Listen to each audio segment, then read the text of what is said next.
السلام عليكم ورحمة الله وبركاته. أهلا بحضراتكم وفيديو جديد في قناتكم ملعب الزمالك. طبعا أول حاجة بشكر كل متابعي قناة ملعب الزمالك على يوتيوب طبعا على الدعم وعلى الكلام الجميل اللي طبعا بيرسلوا لنا بيكتبوا لنا في كومنتات، ونتمنى إن شاء الله إن احنا نقدم المزيد خلال الفترة اللي جاية. عندنا أخبار مهمة جدا تخص كل جمهور نادي الزمالك، صفقة مدوية تقترب من نادي الزمالك، كمان مدافع جديد يظهر في الصورة، حقيقة مشاركة أحمد فتوح في السوبر. ولكن قبل أي حاجة وقبل ما أحكي لك الحكاية بالتفصيل، ما تنساش تصلي على النبي عليه افضل الصلاه والسلام، وكمان حط لايك الفيديو واشترك في القناه لو انت مش مشترك عشان يوصلك كل فيديوهاتنا. طبعا في حاجه مهمه جدا حصلت في الساعات الاخيره، هو طبعا اخلاء سبيل احمد فتوح مع طبعا كفاله 50,000 جنيه او غرامه زي ما تسميها سميها، ما عنديش اي مشكله في المسمى. ولكن الحمد لله فتوح اخيرا طلع، واخيرا فتوح على الاسفلت وبيحاول ان هو يحل المشكله مع اهل المتوفي قبل موعد الجلسه القادمة يوم 22 أكتوبر. نتمنى إن شاء الله كل التوفيق لنادي الزمالك خلال الفترة اللي جاية. وميس كلم اللاعب تليفونيا بعد ما خرج طبعا بعد ما تم إخلاء سبيله، وقال له أنت موجود معانا في التمرين.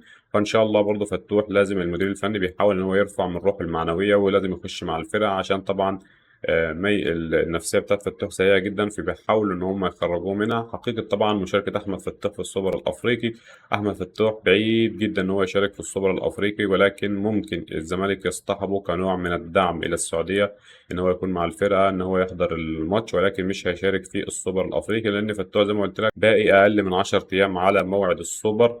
تمام، فما فيش وقت ان احنا اصلا نجهز فتوح بدنيا ومعنويا وكده. ولكن انا بقول لك كنوع من الدعم الزمالك بيفكر ان هو يصطحب احمد فتوح الى السعوديه، ولكن فتوح في ماتش السوبر اللي هيكون في الامارات، السوبر المحلي، ممكن يكون جاهز مليون في المية. لان طبعا هتكون خد وقت كتير جدا. فان شاء الله فتوح هينتظم في التدريبات خلال الفتره القادمه عشان يتم تجهيزه بدنيا، وطبعا يتم تجهيزه معنويا وكل الكلام الجميل دوت. وان شاء الله نتمنى ان هو يحل المشكله مع اهل المتوفي في اسرع وقت. كمان في بعض الناس للاسف بتحاول إن هي تدخل أحمد فتوح في مشكلة، في بعض الناس من الناحية التانية.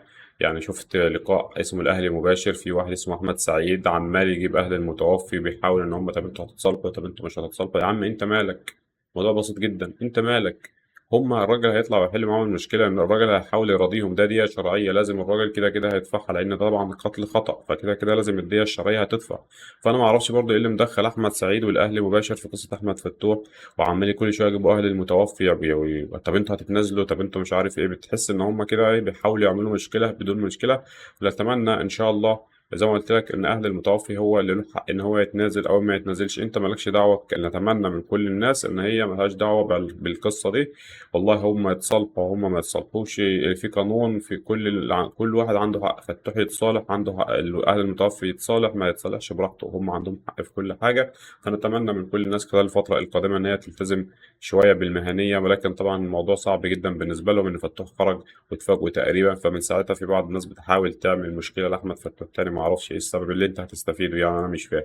فأحمد فتوح مش هيكون جاهز لماتش السوبر الأفريقي، وكمان زي ما قلت لك لو هيكون جاهز هيكون لماتش السوبر المحلي اللي بعده في الإمارات. نتمنى له كل التوفيق. وطبعا جوميز نكلمه كنوع من الدعم عشان يديله مثلا دفعة معنوية، خصوصا إن هو لسه خارج حالته النفسية سيئة، فبيحاولوا إن هم يخرجوه منها.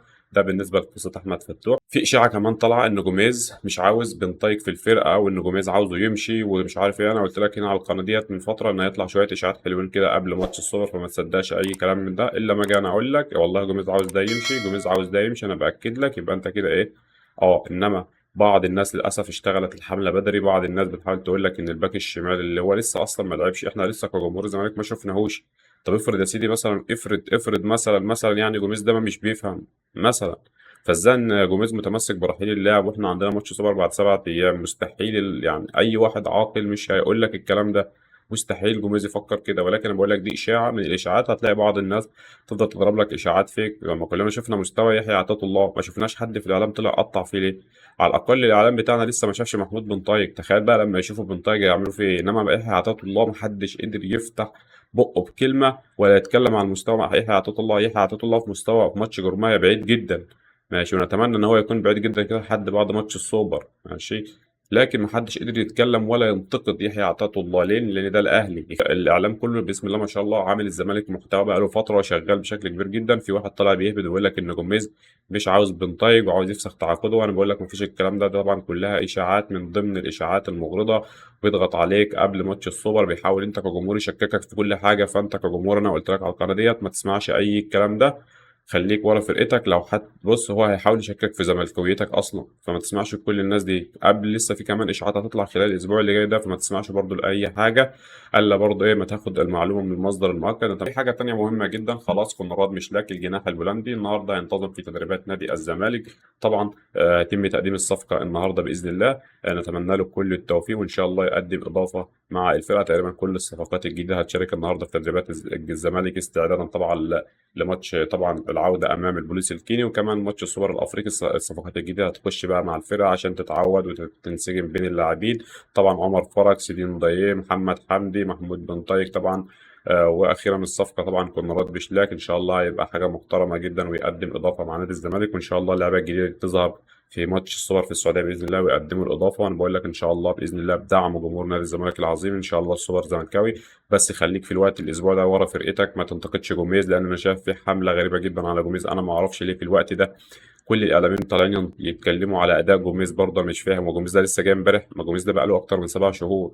انما انت ما تعرفش ان دي حمله قبل اي ماتش مهم جدا، بيحاولوا ان هم يضغطوا عليك ويحاولوا ان هم يشككوك في المدير الفني، بيحاولوا ان هم يشككوك في اللعيبه بتاعتك. فانت ما تسمعش كل الناس دي، وخليك ورا فرقتك ايا كان مين اللي هيلعب. هم 11 واحنا 11، وان شاء الله السوبر زملكاوي. الزمالك بيعلن جاهزيه محمد شحاته لمباراه العوده يوم الجمعه ان شاء الله امام البوليس الكيني. الحمد لله اطمنا على اصابه محمد شحاته.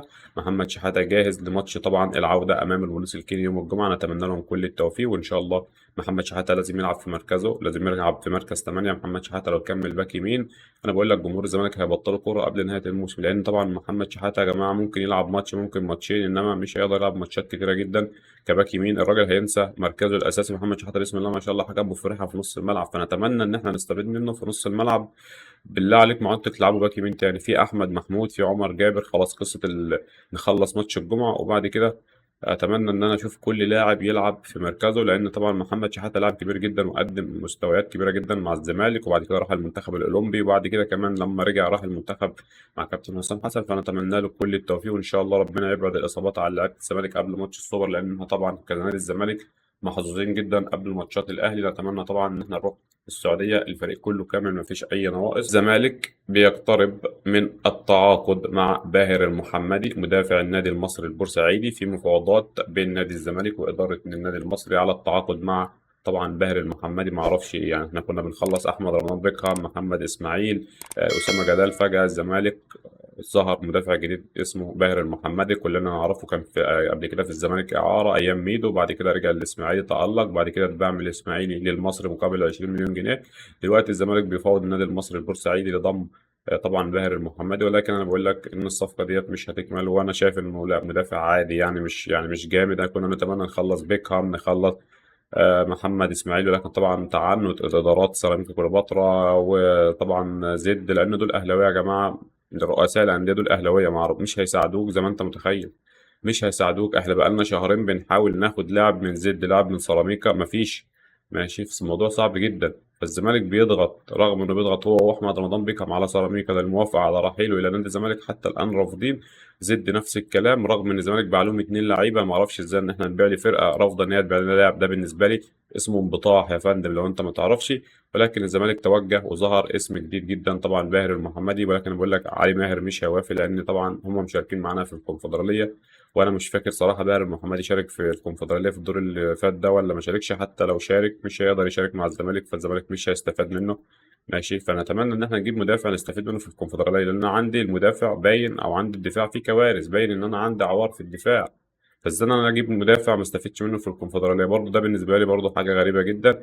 فالزمالك برضه عنده اكتر من خيار، عنده ياسين مارن، عنده كالوشا، ولكن الاقرب احمد رمضان بيكهام. نتمنى ان شاء الله ان هم يخلصوها في اسرع وقت جدا. طبعا في مفاجاه مدويه كبيره جدا لجمهور نادي الزمالك العظيم، في لاعب كبير جدا يقترب من نادي الزمالك. اللاعب ده جزائري، اللاعب دوت طبعا في مركز الزمالك محتاجه جدا جدا جدا، وانا بقول لك ان شاء الله هتبقى نقله في طبعا كبيره جدا في تاريخ الدوري المصري. لاعب جزائري مهم جدا جدا جدا، الزمالك بيقترب من التعاقد معاه، وممكن خلال 48 ساعة من دلوقتي بإذن الله تسمع أخبار كويسة جدا. ولكن طبعا أنا مش هقول الاسم يا جماعة حفاظا على إن الصفقة تكمل بإذن الله. إحنا قلنا أسامي قبل كده وبعض الناس قالت أسامي والصفقة باظت، ولكن أنا بقول لك إن الصفقة دي صفقة محترمة جدا جدا ومفاجأة مدوية لكل جمهور نادي الزمالك. ولكن زي ما قلت لك لو الصفقة خلصت بإذن الله خلال 48 ساعة هنعلن عن الاسم، لأنها صفقة يعني تستحق إن إحنا ما نقولش الاسم، ونتمنى من كل الناس إن هي ما تقولش الأسامي إلا بعد ما الصفقات تخلص. كلنا شفنا إيه اللي حصل في صفقة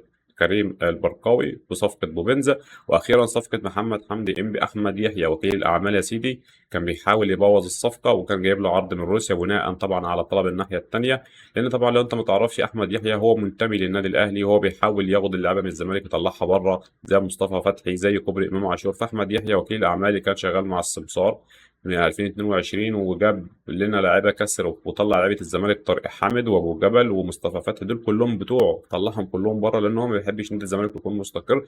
فاحمد يحيى اتصل ومحمد حمدي بيوقع لنادي الزمالك الاعاره ان هو جايب له عرض من روسيا. ايمن الشريعه قال له بيضحكوا عليك وعاوزين يبوظوا الصفقه عشان ما تروحش الزمالك، واقنع اللاعب ان هو يوقع. فتخيل ان احمد يحيى حتى الان لسه الزمالك بيتعامل معاه في بعض الصفقات، لانه للاسف وكيل لا يؤتمن، وكيل نتمنى عامل زي السرطان كده مش عارفين نخلص منه. نتمنى ان احنا نخلص من الوكيل ده بأصل يعني. حاجه صعبه جدا بالنسبه لي موضوع الوكلاء والسماسره، بقوا رخمين جدا، بيحاول ان هو يبوظ لك صفقه زي محمد حمدي عشان هو مش عاوزك ان انت يكون عندك اكتر من بديل في نفس المركز. لان كمان زي ما قلت لك صفقه محمد اسماعيل الاهلي يا سيدي لما لقى الزمالك بيخلص واقترب بشكل كبير جدا من محمد اسماعيل، قام رايح قال لزيد ما تدوني مصطفى العش ليه؟ عشان لو زيد رفض يقول لهم ما انتوا بتدوا الزمالك اهو. نفس القصه الاهلي بيلعبها بره الملعب عشان يضغط عليك انت كنادي، لانه عارف ان انت عندك نقص في الدفاع. ولكن ان شاء الله نتمنى ان الزمالك يضم مدافع او اتنين مدافعين لحتى عوده الونش باذن الله. ولكن طبعا نتمنى خلال الفتره اللي جايه نطلب من كل جمهور نادي الزمالك العظيم كل الدعم لفرقتنا، عشان ان شاء الله ماتش السوبر بطولة مهمة جدا لا تقل أهمية عن ماتش القرن. عشان كده كل الناس بتحاول ان هي تشتتك بره الملعب، ما تسمعش لكل الناس دي. هيطلع بعض الإشاعات من النهارده لحد يوم 27، ما تسمعش أي إشاعة حتى لو هي صحيحة، حطها على جنب. أنا مش هنتقد أي حد، ولا هتكلم على جوميز، ولا هتكلم على أي لاعب. حتى ماتش يوم الجمعة لو في أي لاعب عمل أي حاجة أنا مش بقول لك إيه بس، مش هتكلم في اي حاجه. كسبنا الحمد لله، قفلنا قصه الكونفدراليه، نركز على ماتش السوبر، وبعد ماتش السوبر لنا كلام تاني. وبكده نكون وصلنا الى نهايه فيديو النهارده. اشوفكم على خير في فيديوهات جايه. لو طبعا عجبك الفيديو ما تنساش تحط لايك وتشترك في القناه عشان يصلك كل فيديوهاتنا. والسلام عليكم ورحمه الله وبركاته.